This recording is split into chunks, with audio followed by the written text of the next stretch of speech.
Resident Evil Welcome to Raccoon City comes to us from director Johannes Roberts and is a reboot of the Resident Evil film franchise, aiming to be a more faithful adaptation of the video game franchise by Capcom. It's been nearly 5 years since we saw the last of the Milla Jovovich films, and I'll be upfront, I personally wasn't a big fan of those movies, as they never really had too much to do with the games, but there's definitely an audience for those movies. But since the last movie came out, the Resident Evil video games have since entered a bit of a renaissance period, thanks to Resident Evil 7, the Resident Evil 2 remake, and this year's Resident Evil Village, with that game's Lady Dimitrescu being the internet's girlfriend for a good while. So of course this has prompted Hollywood to capitalize on newfound popularity with the video games, where Sony has fast-tracked this reboot into cinemas. Adapting the first two games in the series, Welcome to Raccoon City centers on the 1998 zombie outbreak in Raccoon City, where stars Alpha Team members Chris Redfield, Jill Valentine, Richard Aiken, Brad Vickers, and Albert Wesker are tasked to infiltrate the mysterious Spencer Mansion, while Claire Redfield and Leon S. Kennedy fight off the outbreak at the Raccoon City police station. Both groups have to survive the horrific night before the whole city is quarantined, while uncovering secret connections between the outbreak and the shady Umbrella Corporation. Now, as someone who enjoys the Resident Evil video games, it was exciting to hear that the film would stay more faithful to the games, especially because earlier this year I played through the stellar Resident Evil 2 remake and wound up getting the Platinum Trophy for that game. So I was pumped to see that story on the big screen. Unfortunately, this is an adaptation that comes across as a fairly cheap and shallow imitation of the games that fans know and love. Although this film carries a $25 million price tag before print and advertising, a lot of that seems to have been saved for the CGI elements in the film, leaving everything else to feel kind of cheap. I can imagine if this had been a Blumhouse production, we'd be seeing a film that looks more expensive than it actually is. First off, there are just too many characters to follow.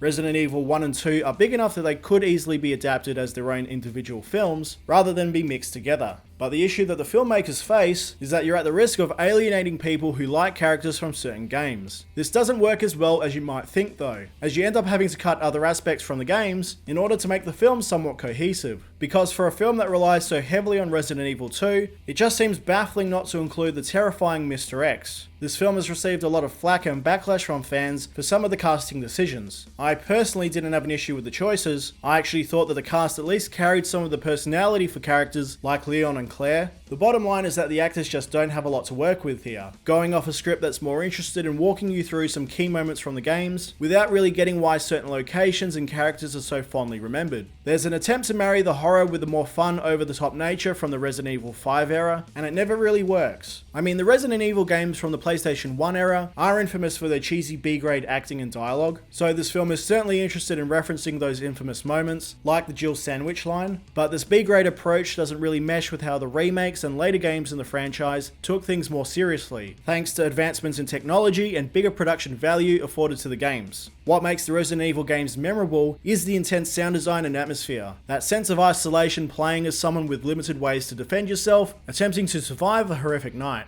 That's what makes Resident Evil games so scary. None of that's here. Characters are shooting guns like they have infinite ammo cheats enabled, baffling pop song choices are used in scenes that should be intense, totally throwing the movie under a bus for some cheap schlock, that more often than not comes across as cringeworthy. There is no commitment to good editing or pacing here. The worst offenders are the lighting and sound design. The Resident Evil games often take place at night, but the games are always lit in a way that you can see what's going on. Here, scenes are so underlit that you can barely make out what's actually happening. There's one scene where Chris Redfield is fighting off zombies in a pitch black room, where only his muzzle flashes are showing glimpses of the conflict, and it just created this headache-inducing strobe lighting effect that was very difficult to watch. Whenever the film is setting up one of its big scares, the movie just assaults you with this overwhelming blurring sound, trying to amp up images that actually aren't all that scary and honestly kind of boring. Like, it was great to see the terrifying liquor brought to life with such accuracy from the games, so just why is the sound doing all the hard work to make it seem scary? And this is all without mentioning the many awkward pauses in the dialogue between characters. This film also makes the mistake of holding onto shots far longer than is actually needed, especially with the establishing shots, usually used just to show off moments that have been redone shot for shot from the games. like matching certain camera angles or in recreating the police station, which will be fun for some fans, but to me it just felt like the studio showing off their most expensive shots. Ultimately, Resident Evil Welcome to Raccoon City feels like a wasted opportunity, just with how much material is cherry-picked from Resident Evil 1 and 2, all with the aim of being a faithful adaptation. The potential for a good Resident Evil movie has always been there, but you do need a studio and creative team with the funds to recreate the world of Resident Evil authentically, and with a clear interest and vision for the source material. Instead, I'd have to recommend just going on YouTube and searching for a movie compilation of all the cutscenes from the Resident Evil 2 remake.